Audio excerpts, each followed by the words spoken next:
A camping trip with friends is supposed to be fun. A time to escape the noise of the city, disconnect from the world, and just enjoy nature. But what if I told you, some places should never be visited? Some places don't just exist on a map. They exist between worlds, waiting for the right people to walk in. And never walk out.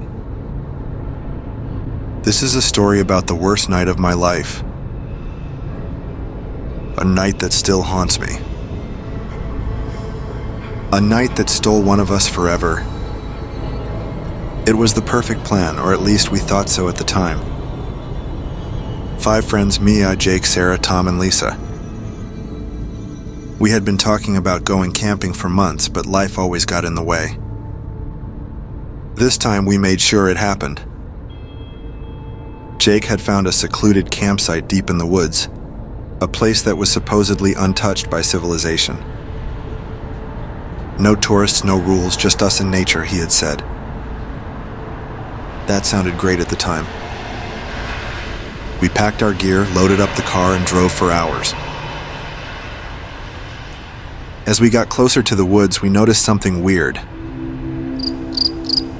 The further we went, the fewer signs of life we saw.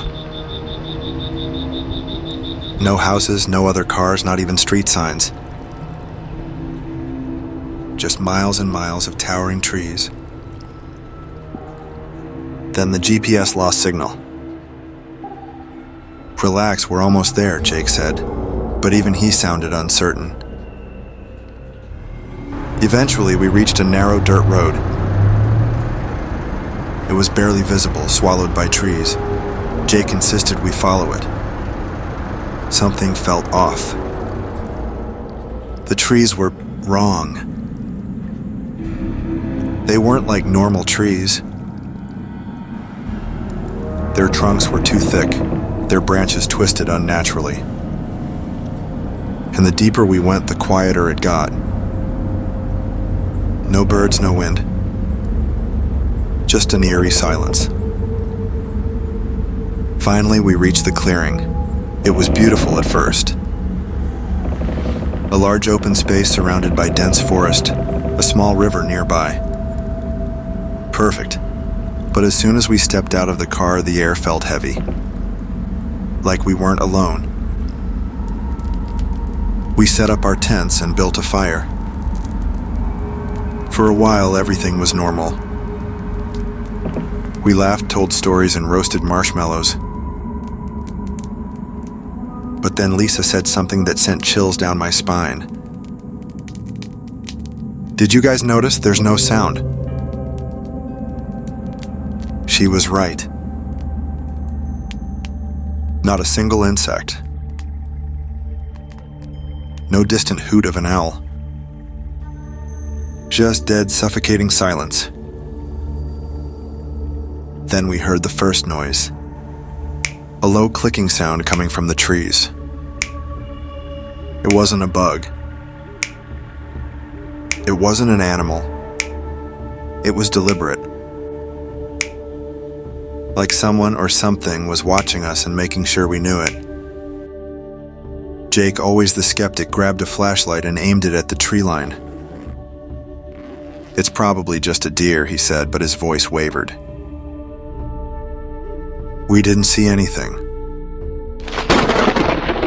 But I swear I saw something move between the trees. Not an animal, something tall, too tall. We tried to shake it off. Maybe it was just our imagination. Maybe we were just paranoid. But then things got worse. At around 2 a.m., we were all in our tents. The fire was dying out, the night was pitch black. And then I heard footsteps. Slow, deliberate, circling our tents. I held my breath. It was too quiet for an animal, too heavy for a person. I reached for my phone, but I had no signal. None of us did. Then it spoke. At first, it was just whispering, too low to make out the words. Then it started mimicking our voices. "Guys, let me in," a voice said in Jake's exact voice. But Jake was inside his tent. Then Sarah's voice crying, "Help me." But Sarah was next to me. It was mocking us, toying with us. Then came the scratching. Long, slow, dragging sounds against the tent fabric. Something was right outside. And then the shadow passed by my tent. Tall, thin, and completely motionless except for its head, which was tilted unnaturally far to one side. The next morning we were relieved. Maybe it was just a bad dream. Maybe we imagined it. But when we stepped outside, something was wrong. Jake's tent was open, and Jake was gone. His sleeping bag was there, his shoes, his flashlight, but no Jake. We searched for hours, calling his name, but the deeper we went into the woods, the more wrong everything felt. The trees looked different, like they had moved overnight. Then we found the footprints. Not human. Long clawed prints circling our campsite. And on a tree nearby, carved deep into the bark, was a message. "Fate knows your names." Panic set in. We needed to get out. But when we tried to follow our path back to the car, the road was gone. No tire tracks. No signs of where we had come from. Just endless trees stretching forever. We ran, no direction, just running. The forest was alive, shifting around us. And behind us, that horrible clicking sound followed. Then Lisa screamed. We turned. She was gone. One by one, they started disappearing. Tom, then Sarah. Just gone. No sound, no struggle, just vanished. Then, it was just me. Alone. The trees whispered my name. I heard Jake's voice, but I knew it wasn't him. Then something cold wrapped around my ankle, and I don't remember what happened after that. I woke up on the side of a road alone, covered in scratches. A driver found me, took me to the hospital. The police searched the woods. They found nothing. No campsite. No footprints. No Jake. No Lisa. No Sarah. No Tom. Just me. Like they never existed. But I remember. And at night, when I close my eyes, I still hear that clicking sound. And I know it's still watching me. Waiting. Some places aren't meant to be explored. Some things aren't meant to be found, and some people never come back. If you ever go camping in the deep woods and the night feels too quiet, remember this story. And whatever you do, don't answer the whispers.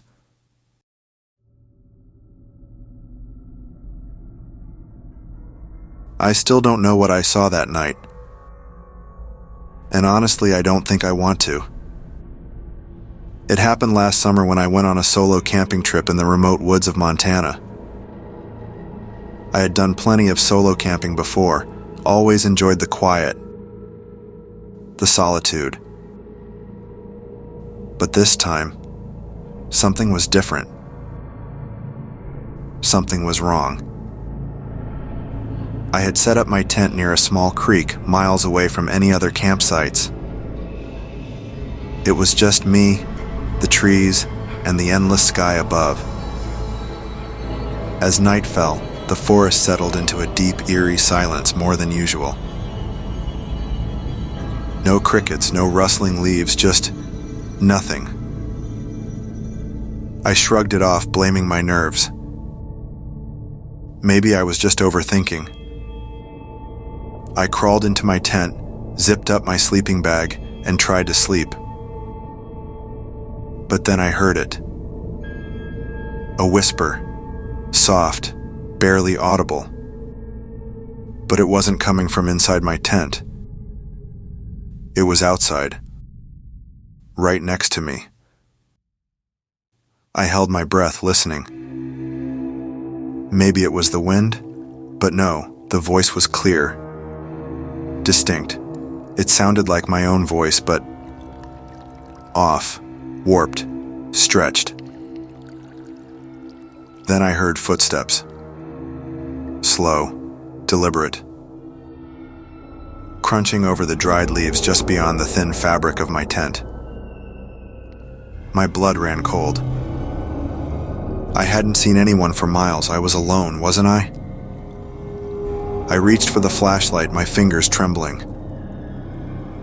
I clicked it on, and with a deep breath, unzipped the tent just a fraction. The beam of light cut through the darkness, illuminating the trees. Nothing. Just my campsite, my dying fire, the creek bubbling in the distance. Then something moved. A shadow. Tall, thin, impossibly long-limbed, darted between the trees. I jerked my light toward it, but it was gone. I swallowed hard, my heart hammering. Maybe it was just my imagination. Maybe I was just tired. That's what I told myself, that's what I tried to believe, but then it spoke again. This time it was right outside the tent. Come out. My own voice, mocking, taunting. I didn't move. I couldn't. I just sat there, clutching the flashlight, praying for morning. And then the tent moved. Something pressed against it from the outside. A thin shape stretching the fabric near my face. I squeezed my eyes shut.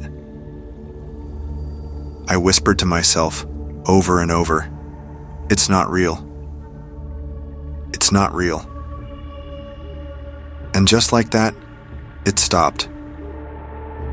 The weight lifted. The whispering ceased. The footsteps faded into the woods. I didn't sleep. I just sat there, frozen, until the first light of dawn painted the sky. When I finally crawled out, my campsite was undisturbed. No footprints. No signs that anything had been there. But I know what I heard. I know what I saw. I packed up and left immediately, practically running back to my truck. I haven't gone camping alone since, and I never will again. But the story doesn't end there. A week later, I woke up in my apartment to a strange sound. A whisper. Soft, barely audible. "Come out." I shot up in bed, heart pounding. My apartment was locked. The windows were shut. But the whisper, it was inside. I searched every room, turned on every light. Nothing. I tried to tell myself I had imagined it, that it was just a dream. But then my phone buzzed. A text message. Unknown number. "Why did you leave?" I dropped my phone, my hands shaking. I wanted to scream, to run, but where? This thing, whatever it was, had followed me home. The whispers continued every night. Sometimes outside my door, sometimes in the closet, and sometimes right next to my bed. I tried everything. Burning sage, sleeping with the lights on, even staying at a friend's house. But it always found me. One night I woke up to the sound of my bedroom door creaking open. I couldn't move. My body was paralyzed with fear. Then I saw it. A shadow. Tall, thin, watching me from the doorway. It whispered in my voice, "Come out." I don't know how I finally broke free from the paralysis, but I did. I lunged for the light switch, but when I turned it on, the figure was gone. That was 3 months ago. I moved to a new city, got a new job, changed my number. But the whispering, it never stopped. Last night, as I was getting into bed, I saw something in the mirror. Not my reflection. Something behind me. It was smiling.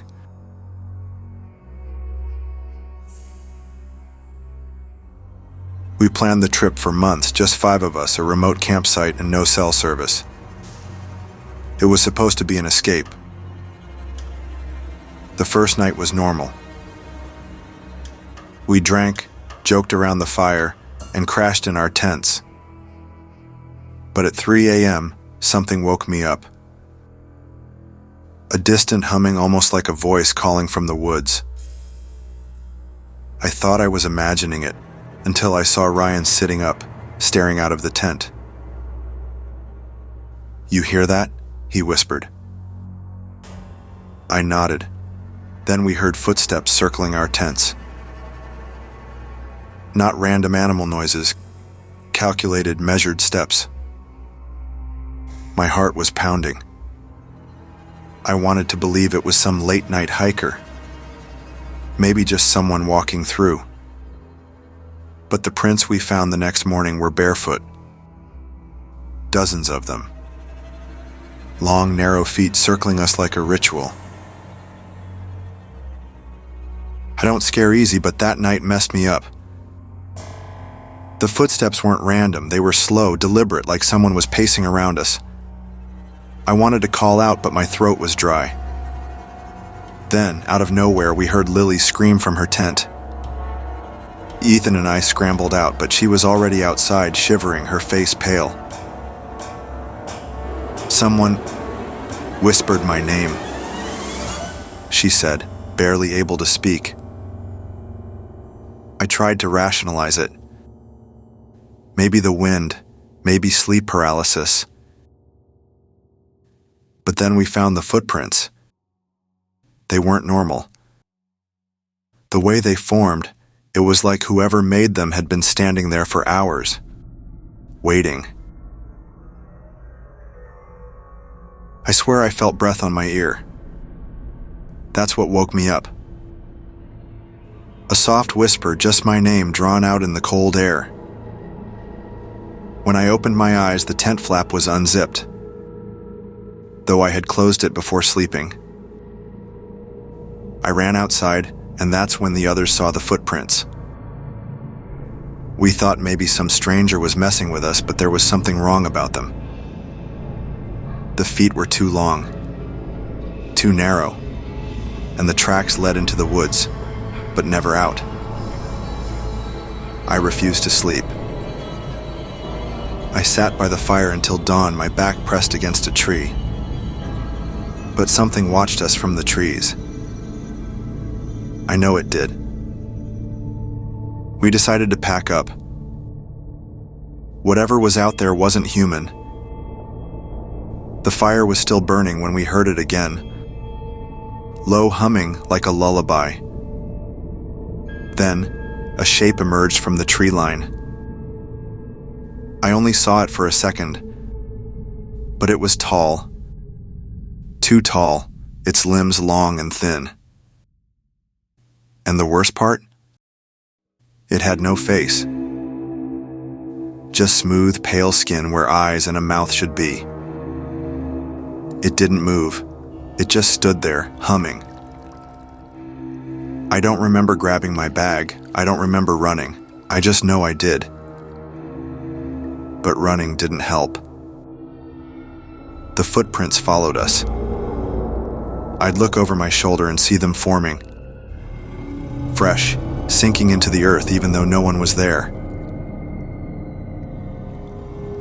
I was the last one to leave.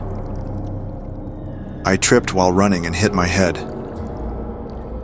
When I looked up, it was standing over me, inches away. That humming, it was in my head now, filling every corner of my mind. Then, it bent down.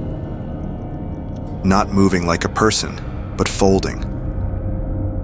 Like a puppet without strings. Its fingers nearly touched my face before I screamed.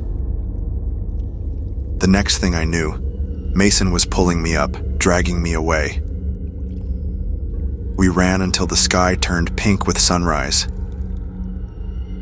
But the footprints, those never faded. They followed us all the way back to the road. We swore to forget it, to never speak of it again. But silence doesn't stop it. The footprints showed up outside Ryan's house 2 nights later. Ethan hears the humming sometimes when he's alone. Lily refuses to camp ever again. Mason barely sleeps. And me? I wake up with dirt on my feet. Like I've been walking in my sleep. Like I've been walking somewhere I don't remember. Like I've been going back.